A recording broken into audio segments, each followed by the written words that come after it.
G'day, people. I've got it's not as tidy as what I'd probably like for usual. Maybe I'll hold the book there.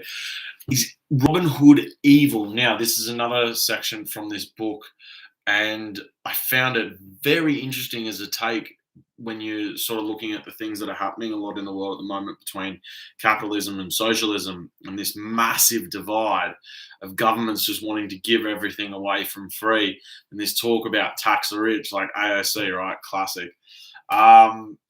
Very interesting take on it. And it's one that I hadn't really picked up on before. So let's go through it. I'm after a man whom I want to destroy. He died many centuries ago. But until the last trace of him is wiped out of men's minds, we will not have a decent world to live in. What man? Robin Hood. Reardon looked at him blankly, not understanding. He was the man who robbed the rich and gave to the poor. Well, I'm the man who robs the poor and gives to the rich.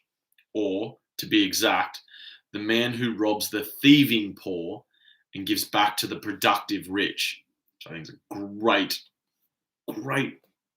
great little key point. What in blazes do you mean? If you remember the stories you've read about me in the newspapers before they stopped printing them, you know that I have never robbed a private ship and never taken any private property, nor have I ever robbed a military vessel. Because the purpose of a military fleet is to protect from violence the citizens who paid for it, which is the proper function of a government. But I have seized every loot carrier which came within range of my guns, every government relief ship, subsidy ship, loan ship, gift ship, every vessel with a cargo of goods taken by force from some men for the unpaid, unearned benefits of others. I seized the boats that sailed under the flag of the idea which I am fighting.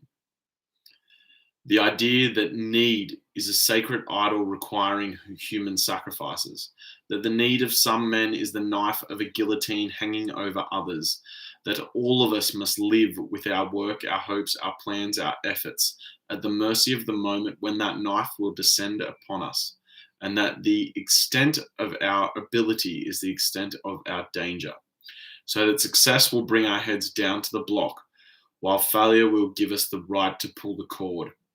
This is the horror which Robin Hood immortalized as an ideal of righteousness. It is said that he fought against the looting rulers and returned the loot to those who had been robbed.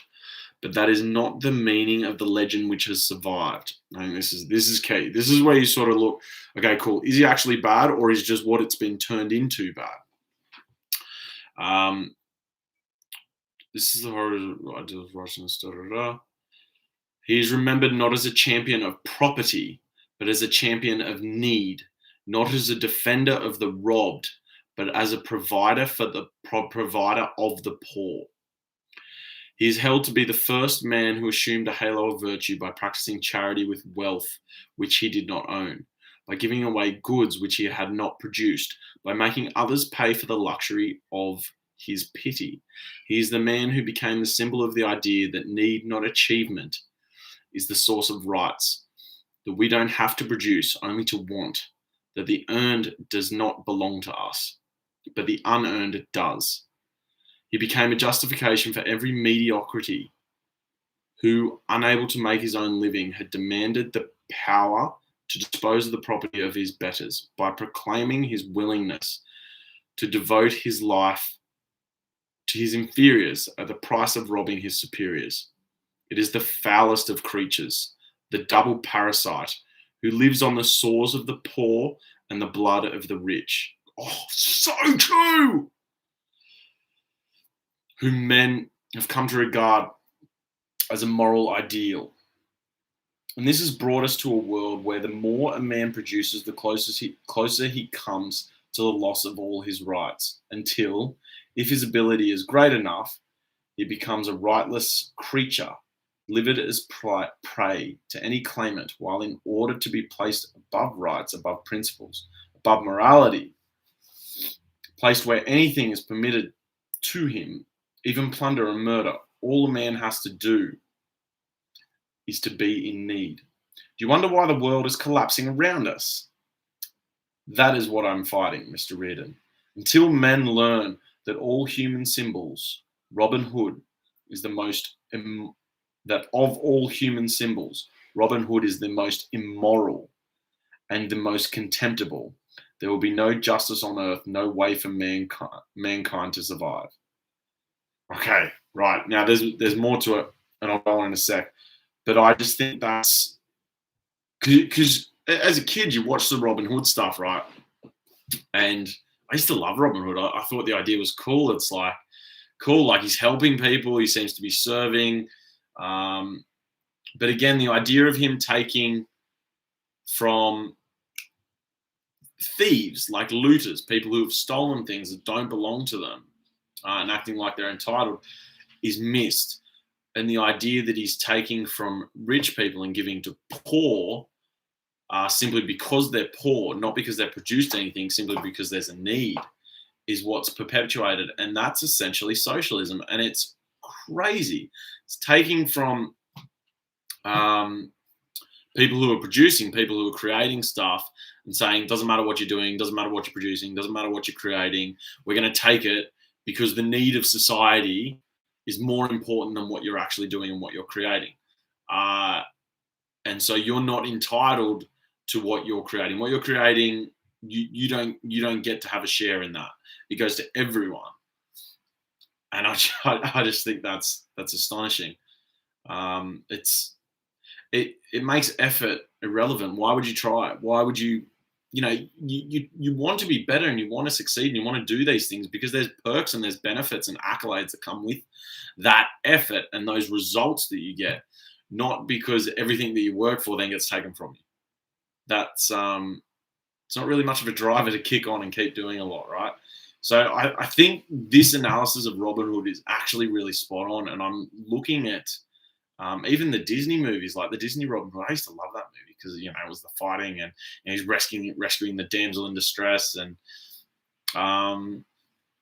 it's sort of like a rags to riches story, right?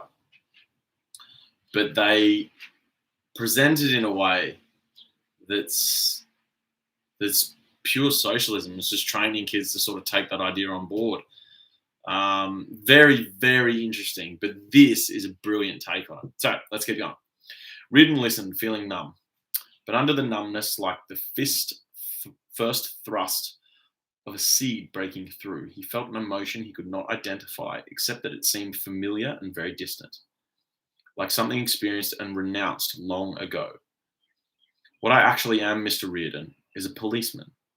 It is a policeman's duty to protect men from criminals, criminals being those who seized wealth by force. It is a policeman's duty to retrieve stolen property and return it to its owners.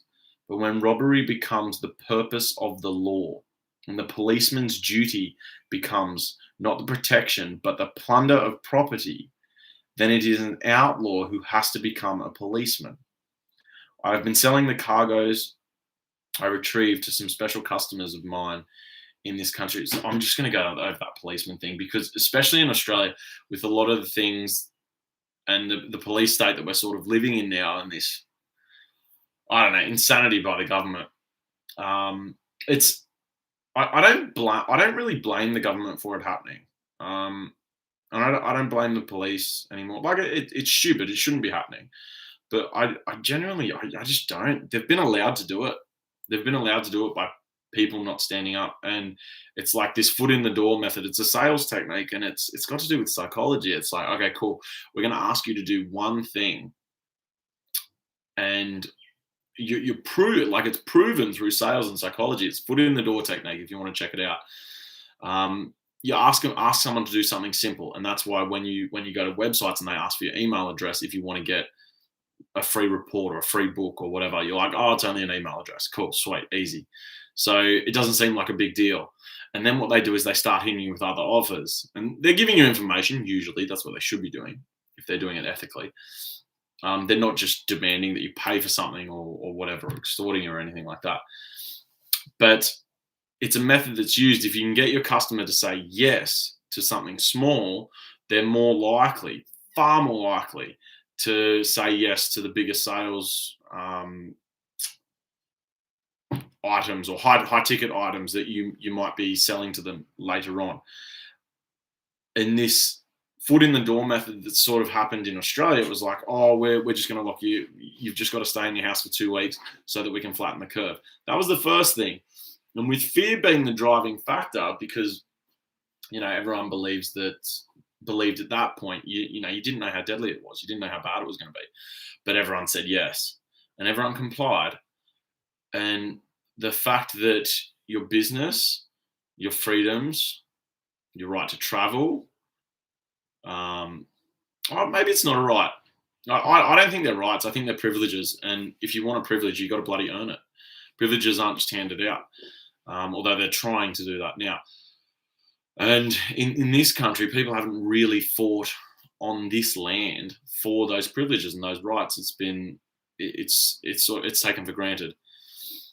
And you see it in relationships. You take your partner for granted; they're not going to be a partner for very long, or they're not going to be a faithful partner for very long. If you show gratitude for what you have and you truly genuinely appreciate it, it tends to grow. It tends to become more. You tend to get more of that.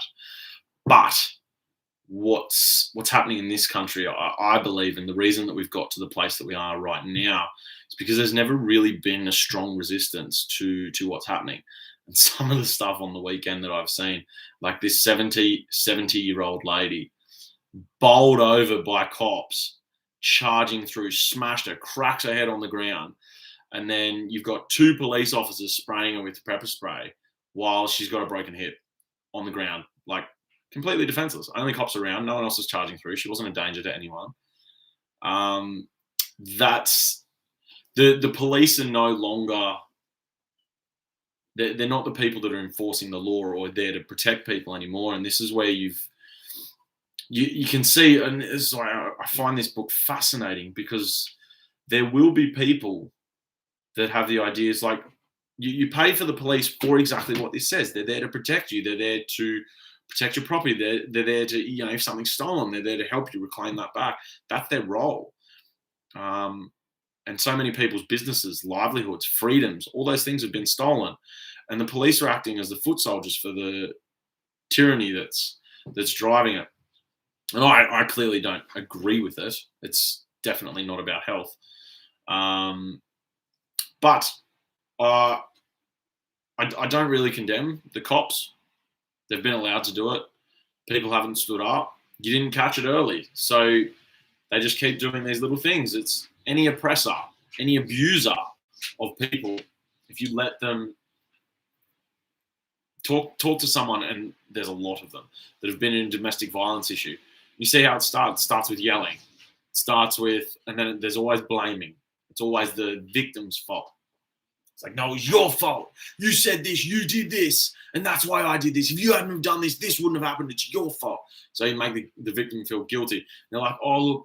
And then you ask them, why didn't you stand up? Why didn't you do anything? Oh, because if I hadn't have done this, then he wouldn't have felt that way. Then he wouldn't have done that. It was really my fault. It had nothing to do with him.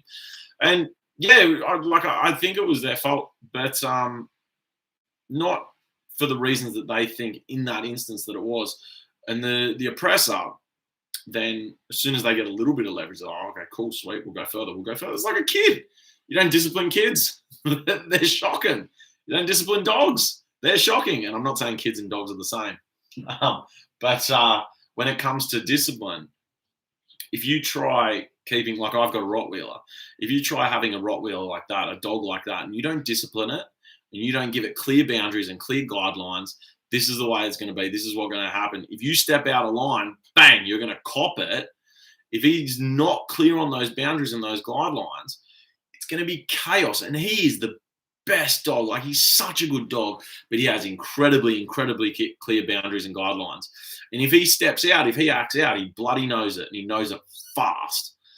What's happened with this is it's just been very slow and very gradual, and like this process of getting us to where we are, where the policemen are now protecting the oppressors, and the oppressors, the people that are meant to be serving us, are like getting off on what they're doing. It's pretty crazy. But yeah, I don't blame them. I blame the people, because the power is always with the people and the individual. And if you choose to not stand up to it, it's on you. Like you get, like you just cop it. Um, and standing up doesn't necessarily mean going and fighting cops, and I'm not a proponent of that. But I do believe in what the law states, that if someone attacks you, you can use as much force as necessary to protect yourself. And if it was me personally, and there was a bunch of cops charging and attacking people, and they're armed and we're not, I'd be using a lot of force. A lot of force. If I felt my life was in danger, I'd go as far as I needed to. But I also wouldn't go and seek out that situation, which is very different. So I'd remove myself from the environment, because there's other ways to stand up, and there's other ways to fight back to this stuff. And this is what I think is amazing about this book: is these oppressors don't get to function. They think they do. They don't get to function if the creators and the producers, the ones that they're stealing from, and the ones whose lives they're destroying now, they don't actually get to function if you don't partake in the system. And it's not hard to do that. You say tools down, catch it, like we're out. Or you find a different way to do it, or you move countries, which is something I'm very excited about doing. I don't want to contribute a cent to this country. Why would I, when it's just destroying people? So you look for ways around that, and ways that you can sort of navigate it, and you take action in that way. I think where you spend your money is also very important. Are you spending your money on businesses who support what's going on, or are you spending your personal, individual monetary choices in businesses that stand up for personal freedoms? And that includes where you buy your groceries. That includes what sort of takeaway foods that you get. That includes hardware stores. That include, like, all that stuff. Find the people who support what you believe in and put your money there, because that is the strongest vote that you'll ever get to make. While we've still got the option of doing that until the old social credit system comes in. But we'll get to that shortly. Right. Let's get to the next bit. I've been selling the cargoes I achieved to some special customers of mine in this country who pay me in gold. Also, I've been selling my cargoes to the smugglers and the black market traders of the people states of Europe. Do you know the conditions of existence in those people states? Since production and trade, not violence, were decreed to be crimes, the best men of Europe had no choice but to become criminals. The slave drivers of those states are kept in power by the handouts from their fellow looters in countries not yet fully drained, such as this country. I do not let the handouts reach them. I sell the goods to Europe's lawbreakers at the highest prices I can get. I make them pay me in gold. Gold is the objective value, the means of preserving one's wealth and one's future. Nobody is permitted to have gold in Europe, except the whip-wielding friends of humanity, who claim that they spend it for the welfare of their victims. That is the gold which my smuggler customs obtain to pay me. How? By the same method I use to obtain the goods. And then I return the gold to those from whom the goods were stolen. To you, Mr. Reardon, and to other men like you. Reardon grasped the nature of the emotion he had forgotten. It was the emotion he had felt when, at the age of 14, he had looked at his first paycheck, when, at the age of 24, he had been made superintendent of the ore mines, when, as the owner of the mines, he had placed in his own name his first order of new equipment from the best concern of the time, 20th Century Motors. An emotion of solemn, joyous excitement, the sense of winning, his place in a world he respected, and earning the recognition of men he admired. For almost 2 decades, that emotion had been buried under a mountain of wreckage, as the years had added layer upon grey layer of contempt, indignation, of his struggle not to look around him, not to see those he dealt with, not to expect anything from men, and to keep as a private vision within the 4 walls of his office the sense of that world into which he had hoped to rise. Yet there it was again, breaking through from under the wreckage. That feeling of quickened interest, of listening to the luminous voice of reason with which one could communicate and deal and live.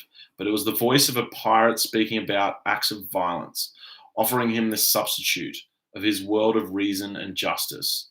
He could not accept it. He could not lose whatever remnant of his vision he still retained. He listened, wishing he could escape, yet knowing that he would not miss a word of it. So, look, that's I just think it's an incredible piece. The idea of Robin Hood being like an evil character, like crazy, right? And Robin Hood himself, I would say, isn't evil, but the way that it's presented is. And you see when people manipulate the facts and they're manipulating the tools, it's very important to ask the question why. What do they get from this? What do people get from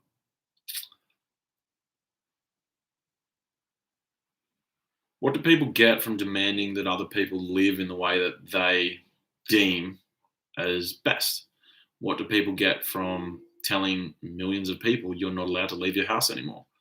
What do people get from taking money from these people, shutting their businesses down, deciding whether they can eat or where they can go or where they can move and travel? And it's not hard. Like, there's so many examples in history of dictators doing this in different degrees. But this is everything that's happening now has happened before. It was just wearing different costumes. There's no difference. And I think reading a book like this, again, read this bloody book if you haven't. Ayn Rand, Atlas Shrugged. It gives very clear indications that it's happened before. One, it will happen again. Two, and it's a process, and it's never going to last, because effectively what these guys are doing that are stealing and trying to force everyone to stay inside and do these things. What essentially, if you take it into nature, this is sort of what's happening. They've gone to the ground, and there's a bunch of plants there, and they're not going to water the garden. They're not going to feed it whatever sort of nutrients. You know, you're putting manure on it and different fertilizer, and they're not going to weed it. They're not going to do any of that. They're just going to go there. They're going to rip every single plant out. Say, this is mine. Boom, put it on the table. And if anything happens to grow again, they pull it out. But they're not putting anything in to let it grow. And what they expect, the thought process that they're going through, is that they'll just be able to go back day after day after day after day and pull out whatever they want. And it's just going to appear for them. But that's not the process of nature, and that's not how things work at all. It's just not how it is. I think nature's an amazing teacher.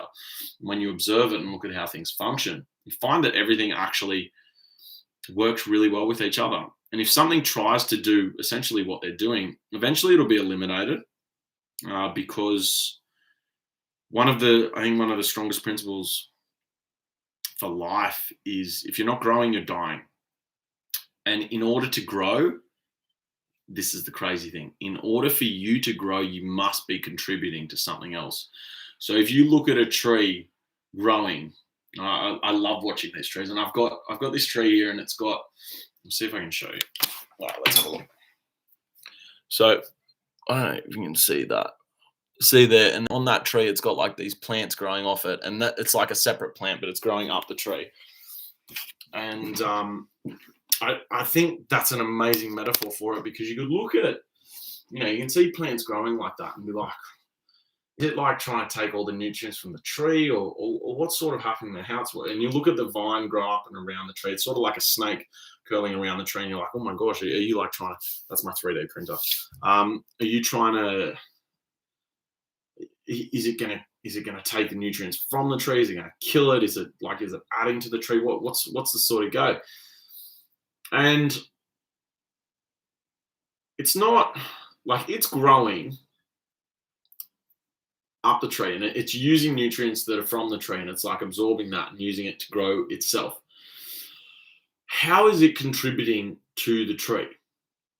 Well, the tree's got its little seeds and needles and all those sorts of things. And for it to expand and nourish stuff, or for it to be able to continue growing, the tree being it, have little baby tree kids and those sorts of things, it needs stuff to come and live around the tree. It needs birds. It needs, I don't know, whatever, bugs, and however the whole web system works. But it needs them to come there to eat that stuff and then take it elsewhere, so that the tree can continue expanding. Otherwise, the tree's just going to be there and do nothing, right? So this plant growing up and around the tree and being there provides a different sort of environment for different things to want to go and live there. And so that tree, whilst helping this thing grow, and this thing looking like it might be a little bit of a parasite leeching off the tree, it is actually adding something to that tree. For the tree to be taking all these nutrients out of the soil, if the nutrients weren't being taken out of the soil and converted into something good, they just stay there and do nothing. By the nutrients coming up and adding to this, they get to be experienced and be a part of this whole creation. Like, pretty phenomenal. And the tree coming up, like I said, it's got the environment for the birds. I get to sit here and listen to birds all day in my office, which was a dream for me when I was living in China, and there was like it was like really rare to hear a bird because they couldn't live in the pollution in the air. They'd just die, so they wouldn't grow up. So you wouldn't see birds at all. A lot of rats and mice though. And I had a dream about a mouse the other night. It just came to me then. Anyways, but everything that's happening in nature and the way it all works is complementing the things around it. It's still growing. It's not an instant growth, but it's growing and still complementing everything around it. If that plant was climbing up that tree, you look at the tree like the producers, right? The creators. It's providing a lot more shelter, a lot more timber, all those sorts of things. You look at that plant as like the thieves, right? The way that that plant would have to work if it was a thief is it would have to take everything from the tree slowly and give nothing back in any form. So it wouldn't bring anything else to it. It'd purely be sucking nutrients out only to help itself grow for no other purpose. Like, there would be no other benefit to it. And that's sort of what's happening now. At a point, what happens to the tree? If everything's been sucked from it, so that this leech essentially, leeches have positive benefits too. So I don't want to speak bad of leeches. They've actually got some really cool things that they can do with your blood and cleaning the blood. They take a lot of the bad stuff out and they can help clean. So leech therapy, really interesting if you never looked at it. But everything in nature has a purpose. If this thing was just sucking nutrients out of the tree constantly, and never adding anything to the tree's existence, what happens to the tree? It dies, right? If the tree dies, what happens to the plant? Plant dies. So it's game over. And then nature resets and starts again. And because the tree has been there for so much longer, it's had so much seeds and so many more plantings, once it's dead, it's actually a lot more fertile for it to grow again. But the thing is, this plant cannot exist without the tree. The tree can exist without the plant. And this is the thing that these governments and these people doing what they're doing don't understand. They don't get it. Is the producers don't need them to exist at all. The producers don't understand this. The people that are creating stuff, creating things, they don't get this. I consider myself a producer and a creator. We don't need governments to survive at all. Like, at all. Because we'll just create stuff. We'll just build stuff. We'll just make some new crap that people like and people pay us for in whatever way that they're paying. And it'll go on because that's what we do. That's what we've always done. But the leeching vines or whatever it is, the governments that are just trying to draw everything out through taxes, through lockdowns, through telling you what you have to do to live and survive, so that they've got this control, which is essentially all they're after, just more power. They're actually speeding up the process of their own death. It's really funny, and they don't see it because what happens eventually is the tree falls over. It gets over it. It's like, well, fuck it, I'm out. If they push far enough. Otherwise, the plant gets cut because the tree grows a set of arms and it's like, boom, I'm coming at you. And the tree takes control again. I hope that happens. But I'm also very, very prepared to accept that it probably won't, especially not in this country. Again, for the fact that we just haven't really experienced enough. We've never really fought for what we've got.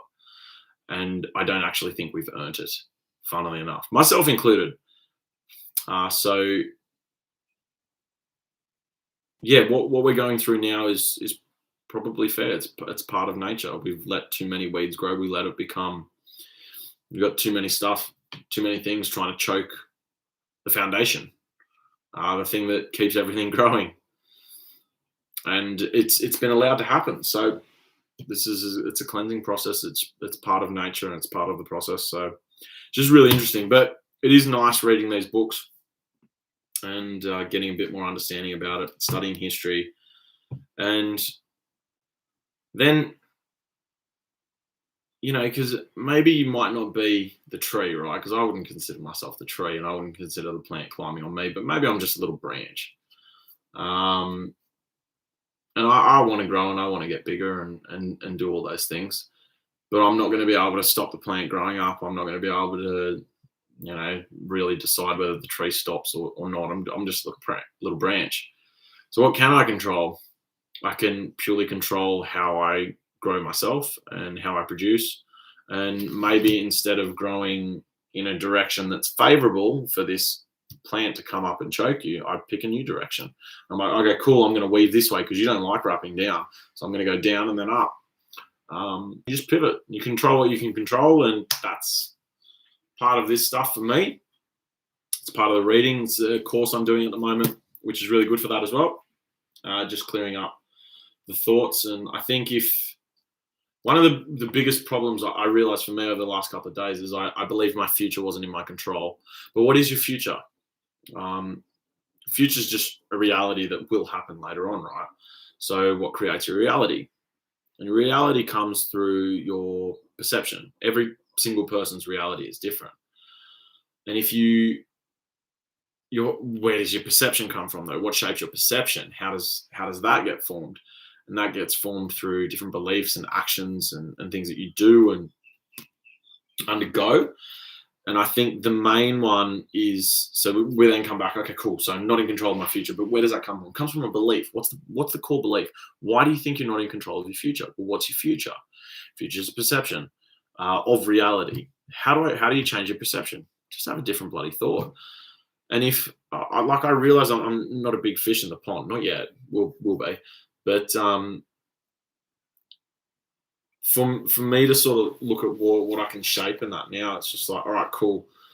I am in the one thing I am in complete control of, which will have more impact over my future than anything, is who I am as a person and who I'm creating myself to be as a person.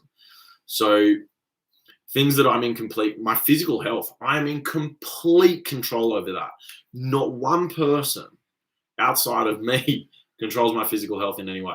I make the decision each day. Do I want to go for a run?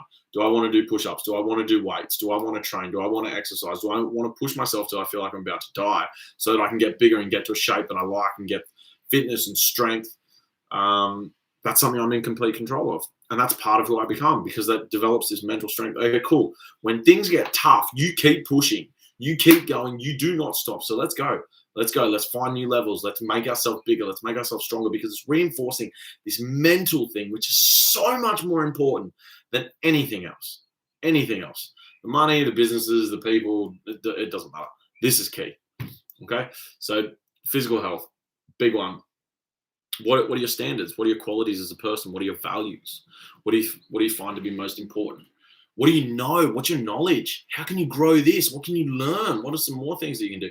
They're all things that you're in complete control of, and no one else really gets to control that. Not at all. And that shapes who you are. And who you are as a person will be a far bigger factor, always, in what your future looks like than any outside circumstance. And that was really sort of, I guess, tweak for me because it's not an ingrained belief. These new ones I had, but it was it was a cool to think. And I'm like, man, okay, cool, sweet. Future's good. Like we're gonna make it good. We're gonna make it cool because I'm gonna be awesome. I'm gonna be phenomenal. Most people got their head in the sand. They're not doing anything now. Competition's wiped out. Easy to expand. It's easier now to be great and outstanding and at the absolute top of the tree than what it's ever been because most people are giving up. Just wiping out the competition. I don't think it's a good thing, and I definitely don't think it's fair, but everyone's still making a personal choice. Am I going to take control of my body? Am I going to read a new book and I'm going to get some new ideas? How am I going to create some new conversations? Can I do something to pivot my business or develop another income stream or learn something about survival or learn how to go fish or cook or all these things that can add to you as a person and build who you are. They are in complete control of the individual. And if you choose not to do anything about that, then you deserve exactly what's coming to you. You're not doing anything. You're not contributing to anything. You're just going to be like that stupid vine wrapping up the tree. Eventually, you're going to die. You're not serving a purpose. But if you keep growing yourself, it's a side effect that other things are going to benefit. That's just nature. Always has, always will be. So, grow. Find ways to grow. Do it. Have some fun with it. Read some books. Read this one. You'll get a kick out of it. But if you are upset about the future, just understand that you don't get to control governments. You don't get to control other people. You don't get to control these decisions. But you have complete control over you and who you can become. And who you